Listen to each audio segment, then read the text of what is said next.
It blows my face off that people in this generation don't use the internet at night to get them out of their fucking jail.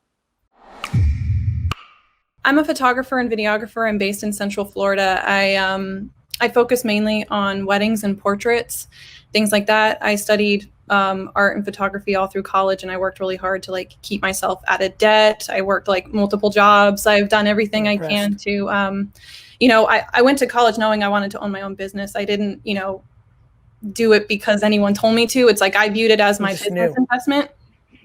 And so I've carried that mentality of like being financially, safe with my money, like into my business. And I feel like it might be holding me back. You're not investing enough.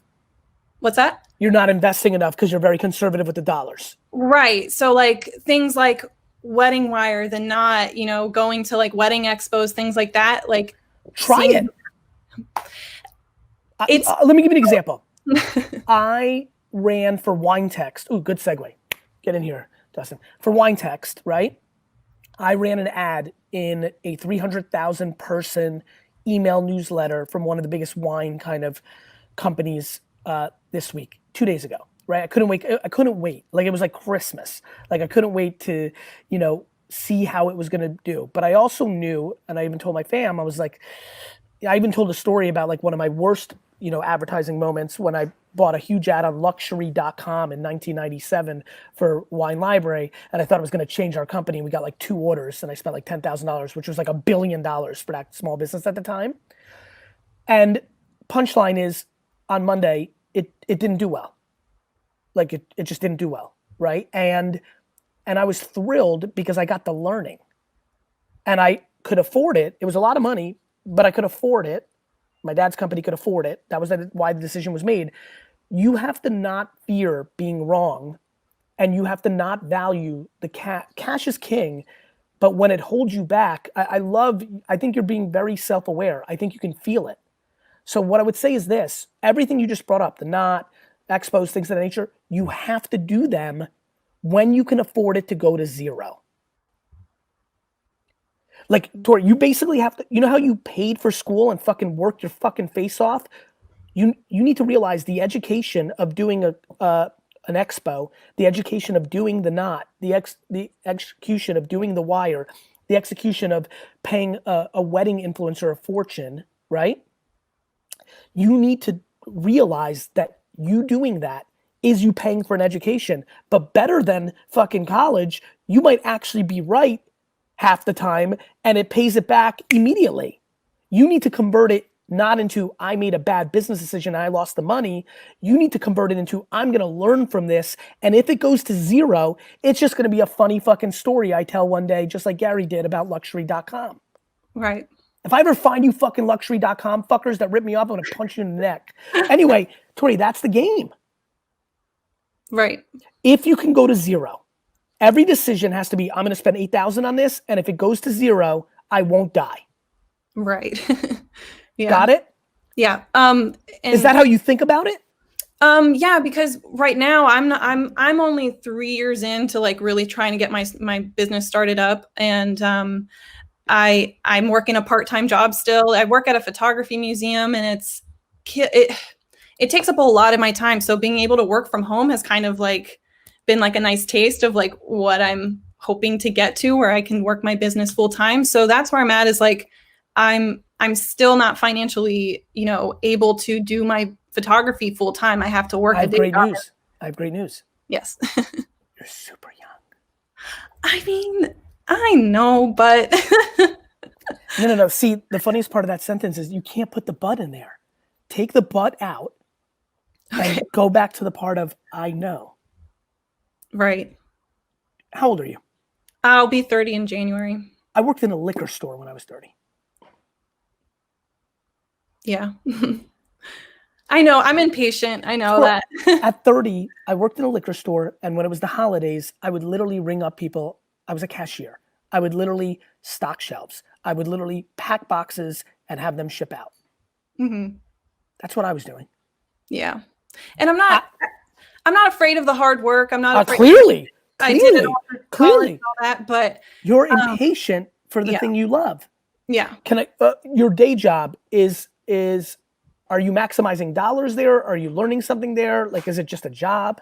It's just it's right now, it's been great because it is within my field of interest. It's at a museum of photography, but that's cool. It's a desk job and it's not my passion. It's a paycheck. I think for a lot of people like you need to get more strategic about the paycheck. Like what I would be doing probably at all times is applying for other jobs that either give me more dollars so I can invest so I can leave, or something that may lead to more opportunities or I enjoy even more. Being the right hand of somebody who I admire 10 times over as a much better photographer. I think where you're misplaying it, and I see a lot of people commenting about this, so it's resonating, is the strategy of just the paycheck needs to be smarter. And for a lot of people here, they need to work at 7-Eleven so they can be on their phone the whole time building up their personal brand and make less money than they are at a job that pays them 2 times more, but they have no time during the 8-hour day because they actually have to do their job. So they have to take even a shittier job, but that's a strategy. You might need to take a job that pays you even more, that you might even like less, because like you said, it's a desk job anyway. So yeah, the facade is it's in your field, but it's not in your fucking field. So why not make 8,000 more a year by taking some other job? Because that strategy gives you that 8,000, 6,000 post-tax to put into the knot or do a thing that could change your game, or take less than the desk job, but then become the apprentice or right hand or gopher of the greatest photographer that you've ever, witnessed. You have to get much more strategic about your day job. Right. Okay. And I guess that's kind of where I'm at too. I've been in Daytona, and it's about an hour out from Orlando, which is where most of my clients for my photography come from. And I've been meaning to get back to Orlando because that's where I'm originally from. But my job is keeping me in Daytona. I want to punch your job in the fucking face. I'm going to fucking go down to Daytona during spring break, of course, and then quickly go over and punch your job in its face. Your fucking job is pissing me off, Tor. Me too sometimes. You need to apply to 800 I don't get in a fucking Pluto costume and work in fucking Disney. I don't give a fuck. Get the fuck to Orlando. Okay. I'm being serious. Get your ass to fucking Orlando. Okay. What are we doing here? The job has no fucking value. You're just in a fucking hamster wheel. Right. Get the fuck out of that job. Now, of course this happens when 50 million fucking people lose their jobs. So it's not like, the timing is fucking whack. However, that doesn't stop you applying to 800 jobs. Like, the fuck are we doing here? Like, I think I'm scared to, I think because I'm always so like, what's the next goal? What's the next goal? What's the next goal? I'm scared to take the step backwards to take a job that the fuck we've been doing here for fucking a month on Tea with Gary Vee. Humility is the fucking superpower. Humility is the unlock.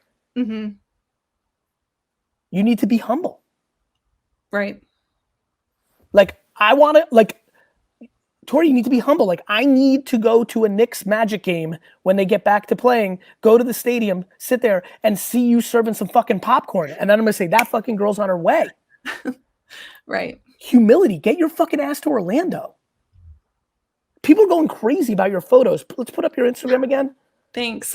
Like, people are going nuts. Like, hey, anybody, like, if you need... Anyone in Florida getting married, hire me. Listen to me. Get to fucking Orlando.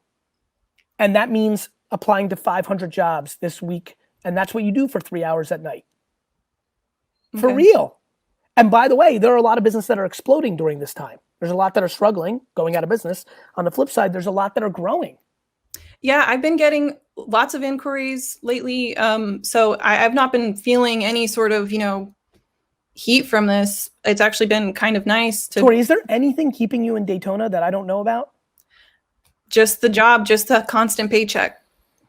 You the need security to be, of that. It blows my face off that people in this generation don't use the internet at night to get them out of their fucking jail. You need to be fucking applying for jobs 24/7, 2 hours a fucking night in fucking Orlando. Right. Okay. 2 hours a night tour. 2 hours. Yep. 2 hours. Awesome. I can do that. Thanks All right, so good much. luck. You're welcome. Take care.